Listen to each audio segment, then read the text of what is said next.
삼성전자 내부 분위기도 상당히 분위기가 좋고 기술력에 있어서도 하이닉스가 지금 못 따라오는 효율을 보이고 있기 때문에 상당히 이제 고무돼 있어가지고 HBM4에 있어서는 오히려 하이닉스를 좀 압도하는 거 아니냐 이런 생각도 이제 들 정도입니다. 25만원에서 30만 원 정도는 언제든지 금방 갈 수 있는 손 뻗으면 닿는 그런 거리에 있는 목표 주가 아니겠느냐 이런 생각입니다. 네, 옹달 책방 구독자 여러분 안녕하십니까? 강관우입니다. 처음 찾아뵙게 됐습니다. 많이 도와해 주시면 고맙겠습니다. 8,000포인트 좋게 보려면 이제 볼 수 있죠. 근데 이제 제가 볼 때는 그거보다는 좀 보수적으로 보고 싶다 이런 생각입니다. 저는 7,000에서 7,500 그 정도까지는 한번 시장이 가보려고 노력은 할 수는 있다라는 생각입니다. 근데 이제 8,000까지 볼 수는 있다는 얘기는 기본적으로 그쪽에서도 우리 이 선행 PER 가지고 이제 생각을 했을 텐데 조금 적극적으로 본 거 아니겠냐 이런 생각이고 이미 우리 시장이 많이 올랐다. 라는 거고 그 다음에 우리가 반도체가 1위, 2위가 시총, 삼성전자, 하이닉스인데 그쪽에서 차지하는 영업이익의 비중이 26년에 거의 68%입니다. 전체 코스피 전체 기업 이익의 68%고 내년이 69%입니다. 그러니까 상당히 순환 변동성이 있는 기업들의 이익이기 때문에 적극적으로 PER을 10배 이상으로 줄 필요까지는 없다. 이런 생각을 하고 있어요. 그렇지만은 8배를 넘어 그 이상까지는 좀 볼 수는 있는 거 아니냐. 경우에 따라서는 9배 9배 좀 넘어가는 이 언저리까지도 봐줄 수는 있다. 그러나 우리가 이제 이 반도체 얘기는 나중에 많이 하겠습니다만은 반도체 이익은 상당히 순환적인 게 없지 않아 있습니다. 과거보다는 사이클이 상당히 누그러지는 사이클로 갈 가능성 그리고 고도화돼서 올해 조금 연장되는 그런 사이클로 갈 수는 있습니다만은 그 점은 조금 할인해서 목표 타겟 지수대를 보는 게 어떠냐 이런 생각입니다. 외국인들은 매도할 수밖에 없는 그런 상황이지요. 왜냐하면은 잔디가 있으면요. 잔디가 이렇게 비 오고 햇볕 나고 그러면 이렇게 잔디가 풀이 자라지 않습니까? 그럼 맨날 이렇게 깎아야 돼요. 무슨 얘기냐면 우리나라만 시장을 투자를 하는 게 아니고 이제 외국 투자자 입장에서는 여러 나라에 투자를 하는데 우리 시장이 다른 나라보다 성적이 좋다 그러면은 우리 시장을 조금 깎아가지고 덜 오른 나라로 이렇게 넣는 그런 게 이제 기본적인 룰이거든요. 그래서 상당히 우리 시장이 작년에도 잘했고 금년에도 연초 이래서 전 세계에서 지금 1등입니다. 그러니까 올라갈수록 또 조금씩 차익 실현을 해가지고 다른 나라로 움직이는 리밸런싱이라고 그러죠. 국가 간 리밸런싱을 계속적으로 하고 있기 때문에 그 작업은 계속 이어질 수밖에 없다. 우리나라가 그 정도로 좋다는 이야기입니다. 그러니까 그거를 너무 나쁘게만 볼 필요는 없다. 다만 지난 2월, 3월 같이 급하게 빠져나가는 그런 거는 좀 경계할 필요가 있죠. 그러나 늘상적으로 조금씩 이렇게 줄이는 거는 크게 신경 쓸 필요는 없다. 이런 생각입니다. 저는 기본적으로 조금 우려스러운 면은 있어요. 고유가 상태가 계속 유지된다. 그리고 최근에 브렌트 유 기준으로 이제 말씀을 드리자면은 100불 밑으로 이제 빠지는 것 같다가 다시 110불 근처까지 되지 않았습니까? 그러니까 상당히 미국, 이란 간 지금 갈등이 전혀 봉합되지 않고 있다. 그리고 협상도 아주 지리멸렬하다. 언제 끝날지 모르겠다. 이런 생각들이 있는 거예요. 그러니까 호르무즈 해협이 이쪽에서 봉쇄되고 저쪽에서 다시 봉쇄하니까 오도 가도 못하는 그런 이제 해협이 돼버렸습니다. 그러니까 유가가 계속 고공행진을 할 수밖에 없는데 이렇게 유가가 올라가다 보면은 물가에 악영향을 줄 수 있습니다. 그 영향으로 미국의 10년물 국채 수익률은 지금도 4.3%에 머무르고 있습니다. 상당히 고공권인데요. 그게 2달 전만 해도 4.0% 부분이었습니다. 근데 전쟁 나고 나서 스파이크가 일어나면서 거의 4.45%를 갔다 온 이제 수익률인데 최근에 이제 종전 협의한다고 해가지고 조금 빠지는가 싶더니 다시 퇴퇴했습니다. 그렇기 때문에 지금 4.3%에 이렇게 머무르고 있는 미국 시장. 그래서 지금 미국의 FOMC 회의가 이번 이제 수요일, 목요일 이렇게 이제 수치가 나오겠습니다만은 금리 인하가 우리가 생각했던 연초에 생각했던 그런 사이클이 아니고 상당 기간 없을 수도 있겠다라고 지금 패드 와치에서는 보고 있어요. 그래서 보통 우리가 이제 금년 하반기에 1회에서 2회 정도 금리 인하가 있을 수 있다라고 생각했던 거에서 상당히 후퇴해가지고 급기야는 27년 7월까지 금리가 동결돼 있을 가능성이 크다. 라는 게 시장의 지금 컨센서스입니다. 그래서 상당히 그 고유가의 영향으로 지금 금리나 가능성이 상당히 후퇴되어 있다. 그게 전 세계적으로 시장의 할인율을 좀 높여주고 있다. 이런 생각입니다. 지금 이제 한쪽에서는 기업 이익들은 상당히 좋죠. 미국도 그렇고 우리도 그렇고 기업 이익들이 발표될 때마다 서프라이즈가 많습니다. 그러나 이제 고금리라는 이야기는 뭐냐면 우리가 기업들을 아니면 국가를 밸류에이션을 할 때 금리가 높아진다는 얘기는 할인율이 높아진다는 얘기입니다. 똑같은 걸 가지고 금리가 높아지면은 나누기 해보세요. 전체적인 밸류가 떨어지는 겁니다. 근데 금리가 좀 떨어지면 똑같은 걸 나눠도 이게 좀 커지는 건데 금리가 높아지니까 지금은 할인율이 좀 커져 있다 이런 생각입니다. 그래서 이게 조만간 꺼질 것 같지는 않아서 조금 문제이긴 한데 어쨌든 지금은 기업이익이 금리가 올라간 거를 상쇄하고도 남는다. 그래서 최근에 주가가 미국이나 우리나라 상당히 강하게 되텄다 이렇게 보시면 되겠습니다. 아까 얘기를 드릴 때 우리 코스피 기업이익의 68%에서 69%가 삼성전자 플러스 SK 하이닉스라고 했습니다.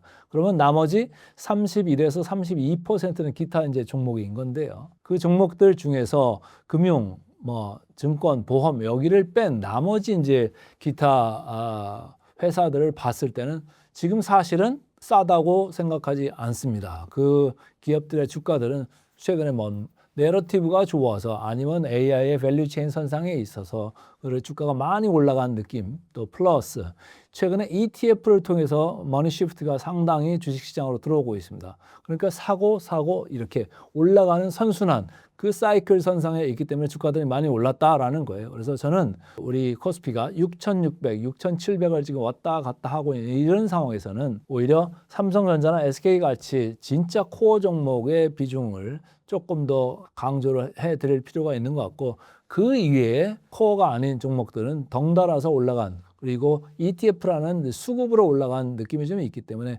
그쪽은 차익 실현해서 뭔가 좀 돈을 잘 버는 이쪽으로 가는 게 어떤가 이런 생각입니다. HBM 시장에서는 이제 HBM3E까지 볼 때는 삼성전자가 그렇게 좋지는 않았죠. 거기서는 이제 SK 하이닉스가 완전히 대빵 노릇을 이렇게 했었는데 거의 이제 시장 점유율이 70%가 넘어갔지 않습니까? 그럴 정도로 삼성이 이제 밀렸던 상황인데 HBM4에 있어서는 그러지 않을 것 같다라는 게 제 생각입니다. 이미 2월에 이제 양산 시작해서 공급이 되고 있는 것 같고 반면에 SK 하이닉스는 지금도 확실하게 HBM4가 지금 양산이 시작됐다라는 신호를 시장한테 아직은 못 주고 있는 것 같아요. 금방 된다 이제 이야기는 많이 있죠. 그렇지만은 아직까지는 안 되고 있어서 기술력으로 조금 문제가 있는 거냐 이런 이제 의문을 자아낼 정도라고 저는 보여집니다. 하여튼간 그 1C D램에서 1C 공정과 그리고 파운드리에서 4나노 공정을 이제 활용을 해가지고 삼성전자가 엔비디아한테 이제 HBM4가 들어가고 있는 이런 상황. 그래서 상당히 이제 고무적이죠. 삼성전자 입장에서는 HBM3에서는 거의 후발주자 아니면 못 넣고 있는 이런 분위기였다가 이제는 들어가기 시작하니까 삼성전자 내부 분위기도 상당히 분위기가 좋고 기술력에 있어서도 하이닉스가 지금 못 따라오는 그런 이제 효율을 보이고 있기 때문에 상당히 이제 고무돼 있어가지고 HBM4에 있어서는 오히려 하이닉스를 좀 압도하는 거 아니냐 이런 생각도 이제 들 정도입니다. 다만 물량면에 있어서 과연 이제 엔비디아가 그 SK 하이닉스를 제끼고 삼성전자를 많이 물량을 잡아줄 거냐 그거는 아닌 것 같아요. 일단은 엔비디아 입장에서도 안정적인 물량을 좀 확보하는 게 좋거든요. 그리고 삼성전자 또한 꼭 HBM으로 먹고 살 건 아니고 그냥 기존의 레가시 D램, 전통 D램 가지고도 마진이 엄청나게 나오는데 굳이 HBM4를 많이 이렇게 늘릴 필요는 없는 거 아니냐. 내부에서 그런 이제 생각을 하는 것 같은데 어쨌든 이익만이 나면 좋다 이런 생각을 이제 하는 거죠. 그래서 HBM4 시장에서는 안정적으로 봐서는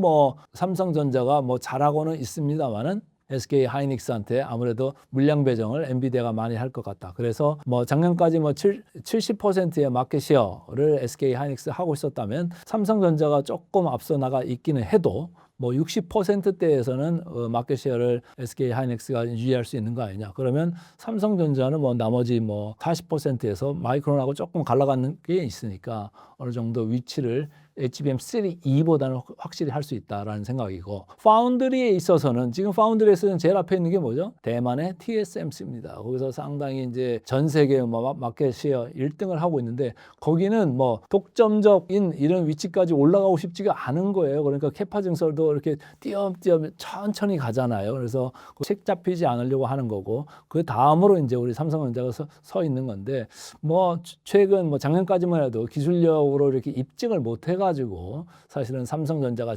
만년 적자 구조, 파운드리 적자 구조에서 헤어나지는 못하고 있다. 아직까지도 이제 적자 구조인데 올 하반기 가봐야죠. 그리고 내년에는 이제 흑자 전환한다, 이런 이제 기대감이 많은데, 파운드리에서 지금 현재는, 아까는 우리가 HBM4 할 때는 4나노 파운드리를 말씀을 드렸었는데 이제 베이스 다이를 하는 거죠. 근데 그거 말고 지금 파운드리 독자적인 이제 사업부 내에서는 2나노 쪽에서의 기술력을 지금 이제 검증받고 있는 이런 상태예요. 그러니까 거기에 뭐 테슬라도 서 있고 AMD도 서 있고 쭉 서 있는 거잖아요. 그러니까 손님들이 서 있으면 서 있을수록 확실히 뭐 고정비 절감이 많이 되니까 그래도 이제 수익성이 좀 돌 거 아니겠느냐, 이런 생각들을 이제 하고 있습니다. 어쨌든 2나노 이하 공정에서 뭔가 확실하게 보여줄 이제 찬스가 온 것 같다라는 거고, 최근에 거기는 삼성전자는 파운드리 부분에서 자기들 자사 휴대폰을 이제 팔지 않습니까? 엑시노스 그 칩을 갖다가 자기네 것도 안 썼어요. 그러니까 그 정도로 기술력이 떨어졌었는데 이제는 또 쓴다는 얘기가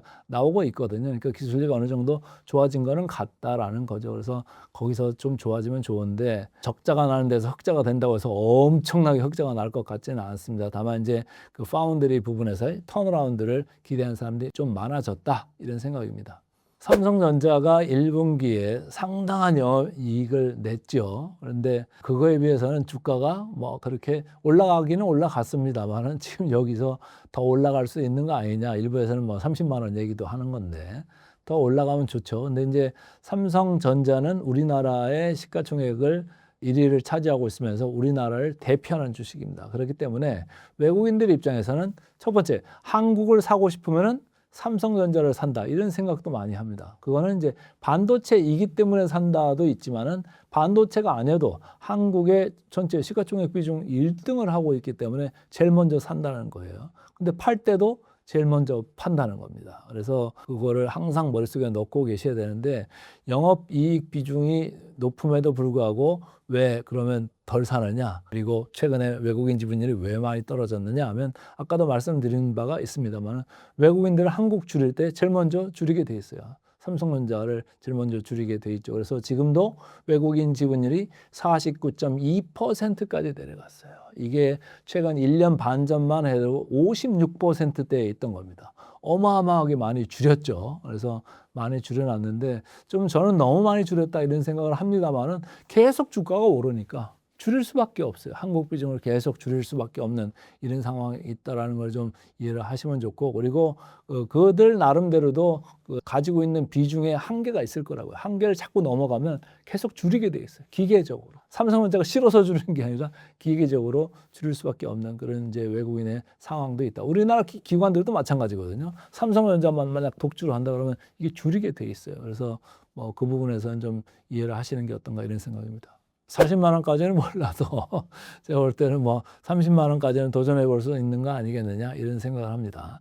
40만 원을 이제 뭘 근거로 했는지는 뭐 봐야 되겠습니다만, 제가 볼 때는 최근에 이제 사람들이 삼성전자나 SK하이닉스의 목표 주가를 이야기함에 있어서, 그리고 회사 주가들을 이제 주식을 평가함에 있어서 PER이라는 이제 잣대를 많이 들이대고 있습니다. 그러나 전통적으로 이제 반도체 담당 애널리스트들의 이제 리포트들을 잘 읽어보시면은 거의 뭐 대부분이 PBR이라는 주당 장부 가치 대비해서 그거를 잣대로 많이 이제까지는 썼습니다. 그러나 최근에는 이제 HBM이 들어오면서, 그리고 이익이 아주 급격하게 늘어나고 이익의 변동성이 줄어들면서 PER이라는 것도 좀 많이 강조를 하려고 그런 이제 분들이 많이 이야기를 하면서 저평가 그러는 건데, 그럼에도 불구하고 반도체 산업은 여전히 순환적이다라는 거예요. 과거보다 뭐 2, 3년 올라가다 2, 3년 쫙 떨어지고 뭐 이 정도로 순환적이지는 않겠지만은 여전히 순환적이다. 그러나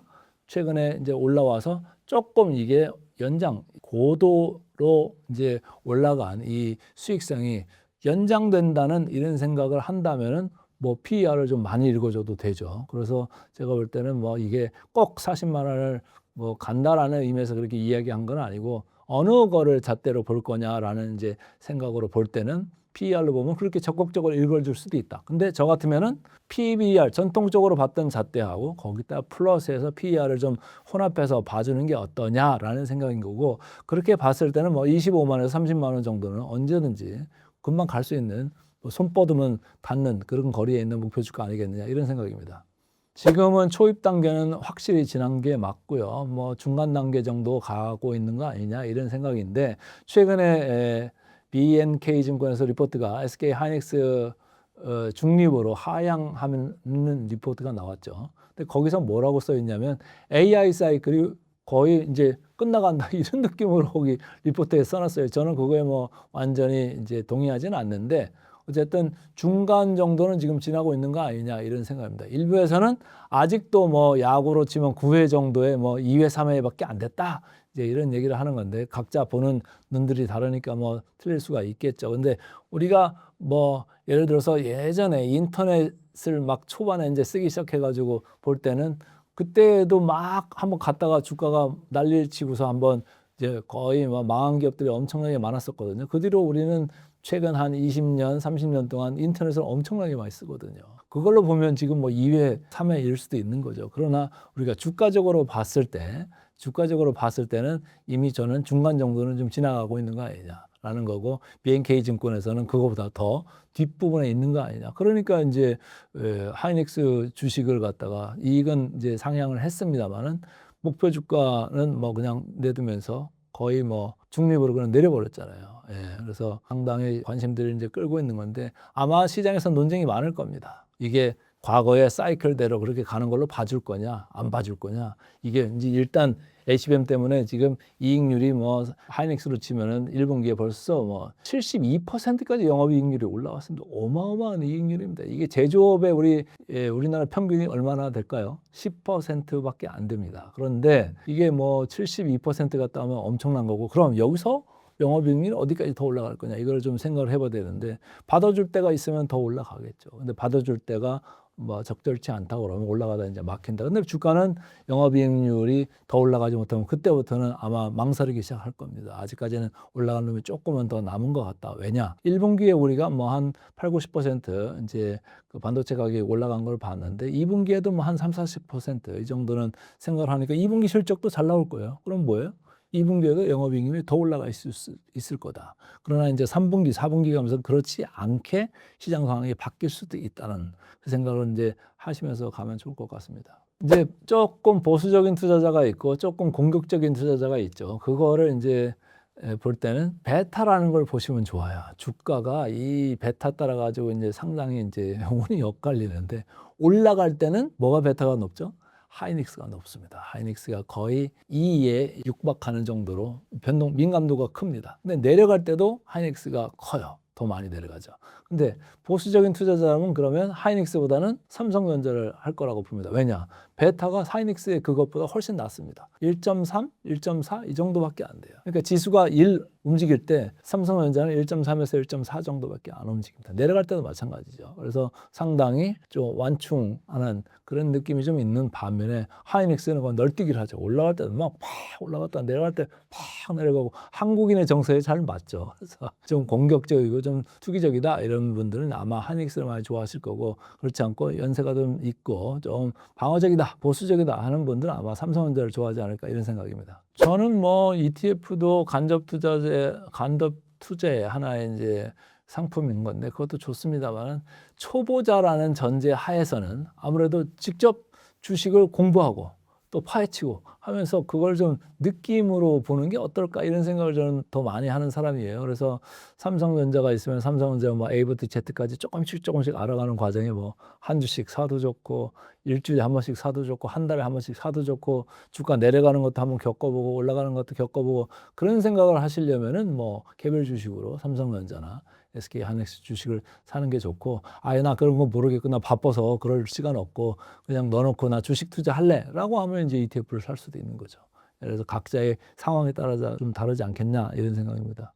3월 달에는 아무래도 이제 미국-이란 전쟁 그 여파가 좀 컸고요. 그리고 외국인들이 이걸 받아주지가 않았어요. 우리가 이제 현대차 뭐 로봇 회사로 바뀌는 거 아니냐 그래가지고 저도 상당히 이제 콜을 세게 했었는데, 근데 이제 외국인들 입장에서는 아직 갈 시간이 많이 남았는데 이런 생각인 것 같아요. 그래서 외국인들 주식 파는 거 보면 현대차를 엄청나게 강하게 팔더라고요. 그래서 개인들이 이제 고점에서 이제 곤란하게 된 분들이 좀 꽤 있을 것 같은데, 최근에는 좀 그나마 좀 나아지고 있죠. 분위기가 좀 살아나고 있는 분위기. 뭐 시장이 좋아지니까 현대차도 또한 이제 좋아졌어요. 근데 이제 과거보다는 좀 바뀐 거는 있어요. 현대차가 이제 뭐 완전하게 로봇 회사로 가지는 않았습니다만은, 과거에 그냥 전통적으로 그냥 그저 차나 만들고 이런 회사에서는 좀 바뀌지 않았느냐 이런 생각인 거고, 그리고 최근에 이제 우리가 뭐 전쟁 때문에 잠시 까먹었습니다만 관세 우려가 좀 오랫동안 있었지 않습니까?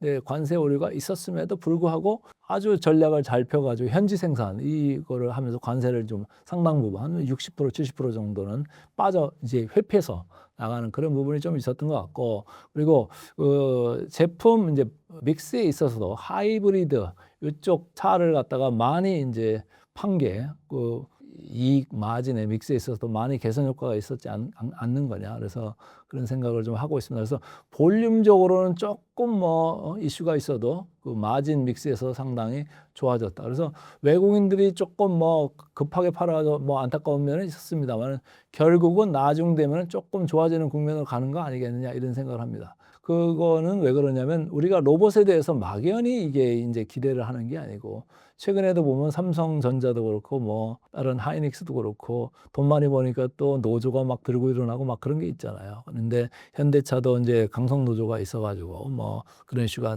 매년 이제 반복되는 그런 이제 이슈가 있었는데, 로봇이 된다고 해서 뭐 사람들 다 이제 해고하고 이런 건 안 한다고 했잖아요. 그럼에도 불구하고 아틀라스 같은 그런 느낌의 이제 로봇이 있다면은 상당히 제조 원가 측면에서도 나중에 원가 경쟁력이 생길 수 있는 요소가 있을 수가 있다, 이런 생각을 안 할 수가 없습니다. 그런 점에서는 뭐 상당히 이제 장기적으로 좋게 봐줄 필요가 있는 거고, 그리고 아틀라스 한번 보셨어요? 엄청 낮잖아요. 막 360도 돌아가고 무거운 것도 잘 들고. 그러니까 이게 오늘 춤만 추는 로봇이 아니다. 뭔가 전문적으로 현장에 투입돼 가지고 진짜로 할 수 있는 로봇을 이제 가지고 있는 업체가 돼버린 거잖아요. 그래서 그 아틀라스라는 게 뭐 보안 이슈가 있기 때문에 미국 기업이지 않습니까? 그러니까 그 로봇이 우리나라에 올지 말지는 두고 봐야 될 것 같아요. 미국 정부에서 오케이를 해야지 이게 올 수 있는 거기 때문에 아직 그거는 이제 퀘스천 마크가 있습니다만, 어쨌든 거기에 거는 기대감이 상당히 컸다라는 생각입니다. 그 반면에 테슬라는 뭐 로봇 그 기대감도 상당히 있어가지고, 또 그것만 있는 게 아니고 뭐 로봇 택시도 있고 뭐 자율주행도 있고 뭐 많지 않습니까? 전기차에 대한 것도 있고. 근데 거기는 뭐 한 160배, 70배 PER이 그렇습니다. 선행 PER이. 근데 여기 현대차는 12배밖에 안 돼요. 그것도 엄청 많이 올라온 거예요. 밑에서 거의 지금 더블로 올라간 게 12배입니다.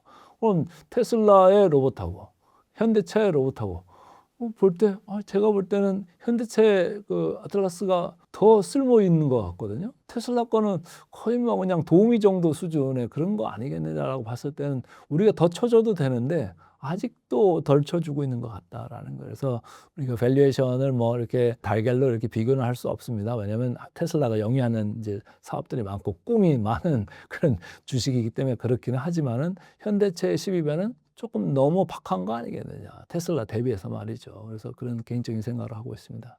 로봇주 하면 아무래도 뭐 레인보우 로보틱스를 거명을 안 할 수가 없잖아요. 그래서 삼성 측에 이제 지분이 있기 때문에 아무래도 삼성이 영위하는 많은 이제 그 제조 분야에 있어서 아무래도 큰 역할을 계속적으로 할 수밖에 없다, 이런 생각이고, 사실은 뭐 로봇으로 치면 두산 로보틱스 빼놓으면 또 그 섭섭하죠. 그래서 두산 로보틱스도 상당한 이제 기술력도 있는 거고, 업계 지위가 상당히 공고한 거고, 그다음에 뭐 최근에 이제 LG 그룹에서 이제 뭐 지분을 갖다가 가지고 있는 로보스타, 거기도 투자를 좀 했죠. 그래서 그쪽도 뭐 LG 그룹에 뭐 스마트 팩토리 한다고 그러면 그것도 쓰지 않겠습니까? 그러니까 주요 재벌과 관련된 이런 이제 로봇 기업들이 꽤 있어요. 그러니까 우리가 그런 거를 좀 봐야 되는 한 그룹군이 있는 거고, 두 번째는 로봇 하면 뭡니까? 뭐 다 감속기, 정밀 감속기 이런 거 들어가는 거잖아요. 근데 그런 거 들어갈 때 이제 SPG인가요? 뭐 그런데도 이제 정밀 감속기 부분에서 상당히 SPG죠, SPG.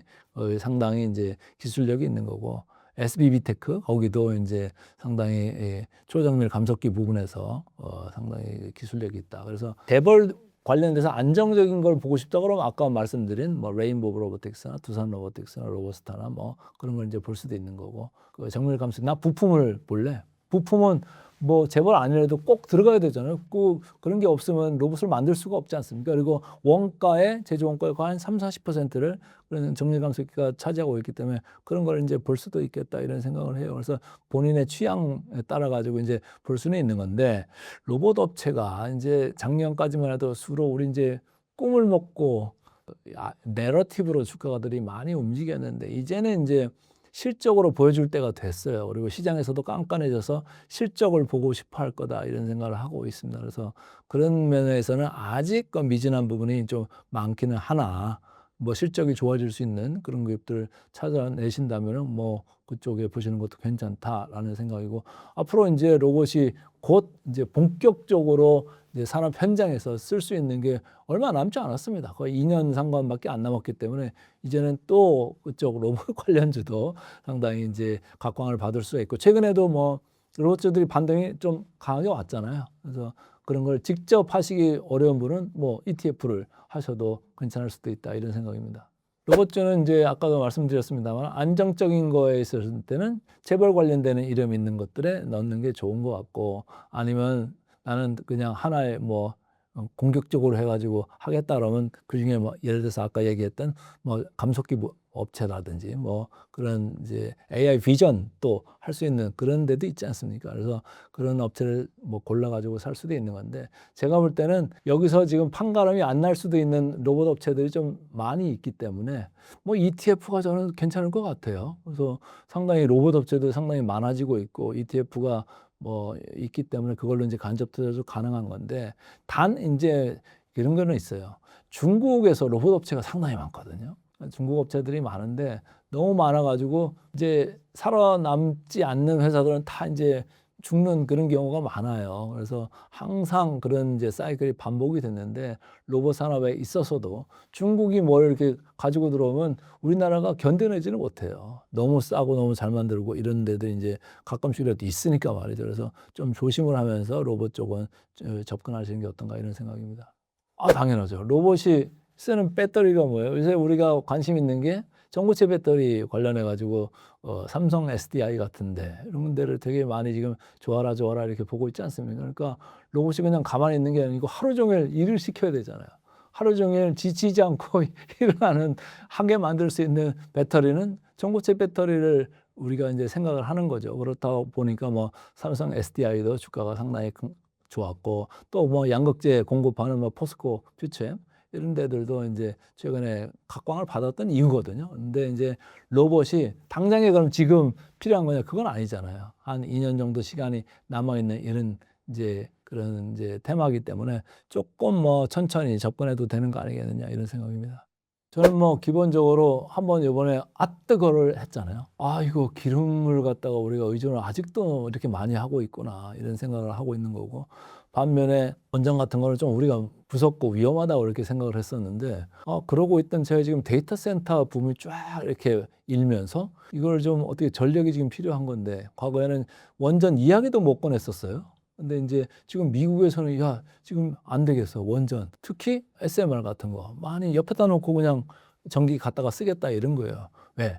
미국 같은 데도 우리가 송전탑으로 가서 이렇게 연결해 가지고 전기를 막 공급하고 그러잖아요. 다 싫어합니다. 그쪽에서도 님비 현상이 있어요. 내 땅에서는 안 돼. 못 지나가. 우리나라도 그러잖아요. 그런 면에 있어서도 야 데이터 센터 관련돼 가지고 이게 해결책이 전선 이게 송전해 가지고 해결이 안 될 가능성이 크다라고 할 때는 온사이트 발전. 그러니까 옆에다가 SMR 하나 지어놓고 거기서 발전하는 그런 거가 이제 또 유력한 이제 대안 중에 하나가 될 수 있는 거죠. 물론 이제 송전탑 통해서 들어와 가지고 이제 할 수도 있겠습니다만 그런 것도 이제 가능한 거고.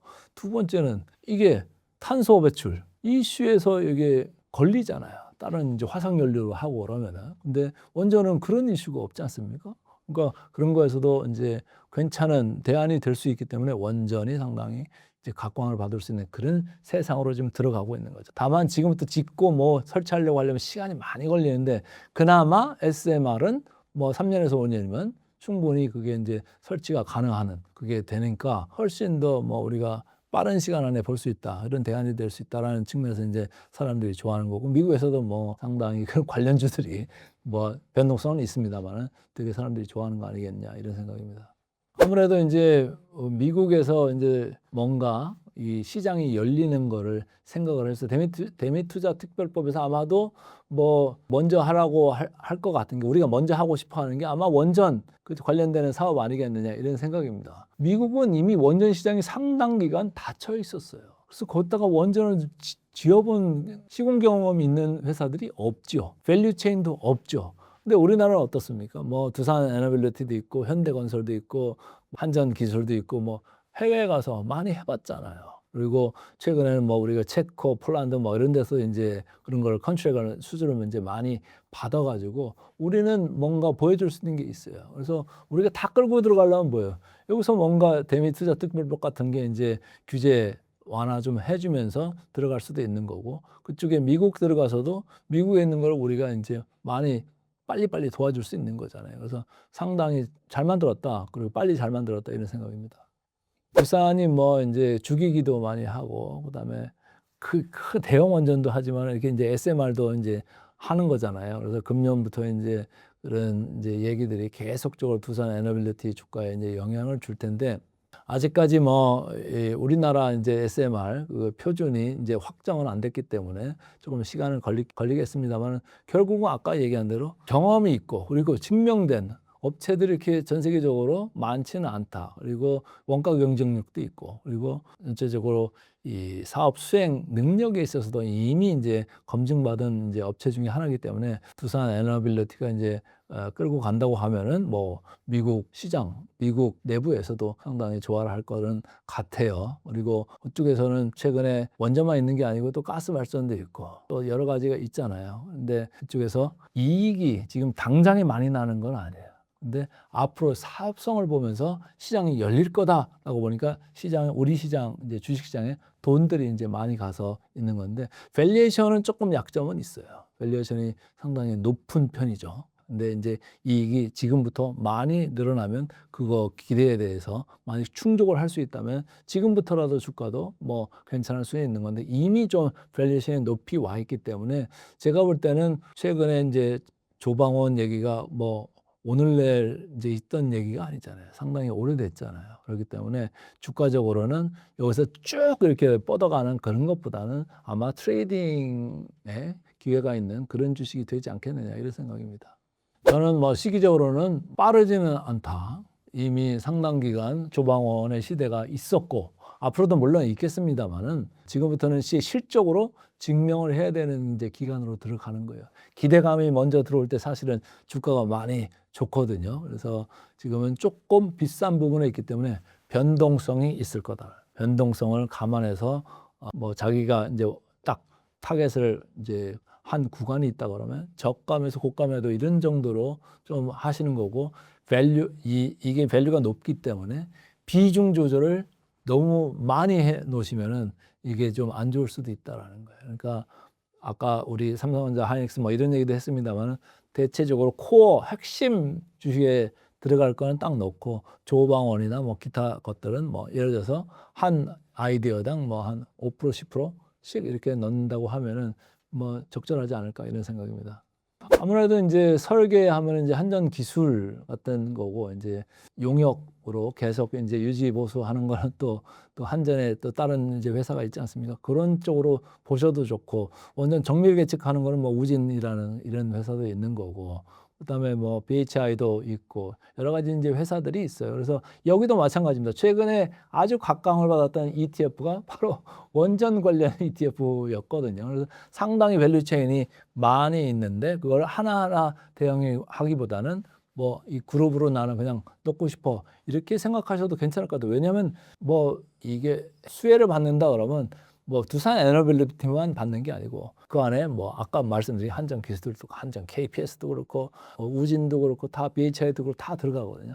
플러스 해가지고 최근에 현대건설도 뭐 원전주로 다 분류돼가지고 괜찮았고 대우건설도 그랬고 DL, ENC도 뭐 거기에 이제 한 달이 이제 걸치고 있는 이런 회사들이기 때문에 그걸 뭐 종목으로 들어가셔도 좋고 아니면 ETF로 넣으셔도 편안한 이제 투자가 되는 거 아닙니까? 다만 좀 이 구간 트레이딩을 좀 잘 하셔야 될 거다 이런 생각입니다.